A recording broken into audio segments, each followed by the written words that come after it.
صحت عافیت کے بارے میں دعا مانگی جاتی ہے، اللہ تعالیٰ سے سوال کیا جاتا ہے، تو یہ دعا کیسے قبول ہوگی؟ اس کے حوالے سے میں ایک نسخہ عرض کرتا ہوں۔ بہت عرصہ پہلے میں نے ایک کتاب میں پڑھا تھا کہ ایک آدمی تھا، اس کی دعائیں بڑی کثرت سے قبول ہوتی تھی۔ ٹھیک، جو دعا کرتا قبول ہو جاتی، جو دعا کرتا قبول ہو جاتی۔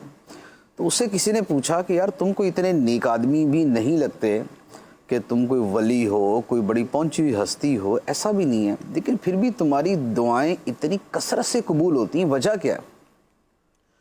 اس نے کہا کہ اس کی وجہ یہ ہے کہ میں جب اپنے گھر سے نکلتا ہوں تو مجھے جو بندہ نظر آتا ہے میں اس کے لیے دعا کرتا ہوں۔ سبحان اللہ، ٹھیک ہے۔ روڈ پہ چلتے ہوئے، گاڑی چلاتے ہوئے، بائک پہ، پیدل، خریداری کرتے، مجھے جو بندہ نظر آتا ہے میں اس کے لیے دعا کرتا ہوں، یا اللہ اس کا بھلا کر، یا اللہ اس کی خیر کر، یا اللہ اس کو عافیت دے، یا اللہ اس کے ساتھ اچھا معاملہ فرما۔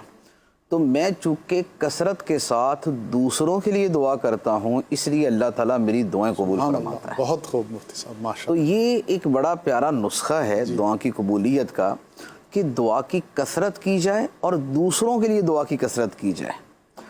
تو اب جیسے گھر سے نکلیں، اب وہ ٹھیلے والا ہے، وہ دکاندار ہے، وہ صفائی والا ہے، وہ رزق کی تلاش میں نکلنے والا ہے، اب سب کے لیے دعا کرتے جائیں، یا اللہ یہ جو رزق کمانے کے لیے نکلا ہے اس کو رزق حلال عطا فرما، جس کا روزگار چل رہا ہے یا اللہ اس کے رزق میں برکت عطا فرما، کوئی پریشان نظر آتا ہے کہ یا اللہ اس کی پریشانی دور کر دے، کوئی مریض سا نظر آیا تو کہ یا اللہ اس کو شفا عطا فرما دے، ہاسپٹل کے سامنے سے یا لیب کے سامنے سے گزرے تو یا اللہ جہاں یہاں جو مریض ہیں ان کو شفا عطا فرما۔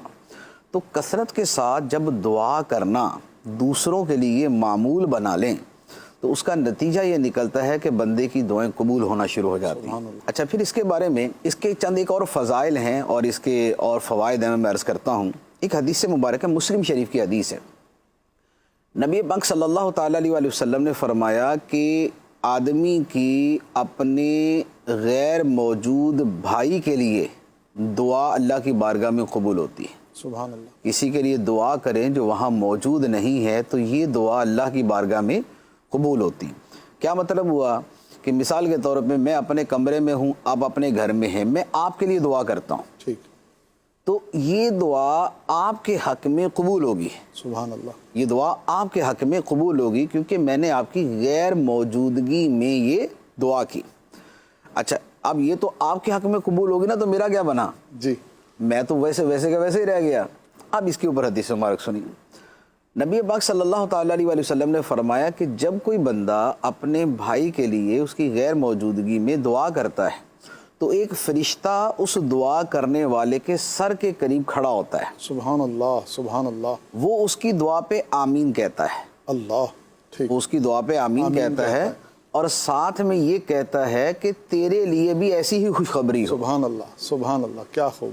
تو گویا ہوا یہ کہ میں نے آپ کے لیے دعا کی تو فرشتے نے میرے لیے دعا کی، سبحان اللہ، سبحان اللہ، آپ کے حق میں میری دعا قبول، میرے حق میں فرشتے کی دعا قبول۔ بہت خوب۔ ٹھیک ہے۔ اچھا، پھر ایک اور حدیث مبارک ہے اسی کے اوپر، نبی پاک صلی اللہ تعالیٰ علیہ وسلم نے فرمایا کہ جب بندہ یوں دعا کرتا ہے نا اپنے بھائی کے لیے تو اللہ تعالیٰ اس بندے سے فرماتا ہے کہ شروع میں تم سے کروں گا، اللہ، اللہ، تم نے دعا اس کے لیے کی ہے لیکن شروع میں تم سے کروں گا، سبحان اللہ، جو سبحان تم نے اس کے لیے مانگا پہلے تجھے عطا کروں گا پھر اس کو عطا کروں گا۔ اللہ، اللہ، اللہ۔ تو اب آپ دیکھیں کہ یہ کس قدر خوبصورت اور زبردست قبولیت کا عمل ہے سبحان کہ ہم اپنی دعاؤں میں دوسروں کو شریک کر لیں اور دوسروں کے لیے دعا کرنا شروع کر دیں، سبحان اللہ۔ تو جو چیز آپ کو چاہیے نا آپ دوسرے کے لیے مانگنا شروع کر دیں۔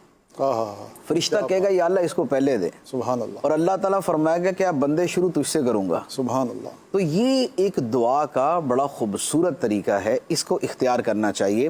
اچھا، اس کی فضیلت ایک اور میں فضیلت عرض کرتا ہوں، حدیث مبارک ہے، فرمایا کہ جو بندہ مومنوں کے لیے مغفرت کی دعا کرتا ہے ٹھیک، اللہ تعالیٰ ہر مومن کے بدلے میں اس کو ایک نیکی عطا فرماتا ہے۔ سبحان اللہ، سبحان اللہ۔ اب اس پر باقاعدہ علماء نے تحریر فرمایا کہ جو بندہ یہ دعا مانگے، اللہم اغفر لی ولکل مؤمن و مؤمنہ، اے اللہ مجھے بھی بخش دے اور ہر مومن مرد و عورت کو بخش دے، ٹھیک، تو ہر ایک کے بدلے میں ایک نیکی ملے گی۔ ٹھیک، دنیا میں اس وقت جو مسلمان ہیں ان کی تعداد 1.5 ارب ہے. سبحان اللہ. اور ہر مومن تو یہ نہیں ہے، کیونکہ جو فوت ہو چکے وہ بھی تھے اور جو آئیں گے وہ بھی ہے.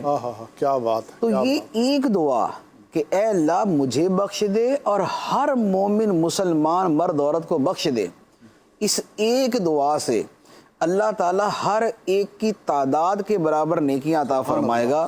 تو اربوں کی تعداد میں نیکیاں اس ایک جملے کے ذریعے بندے کو نصیب ہو جاتی ہیں. سبحان اللہ. سبحان اللہ. تو یہ دعا، اب یہ دوسروں کے لیے دعا بھی ہے، اپنے لیے دعا بھی ہے، نیکیوں کے حصول کا ذریعہ بھی ہے.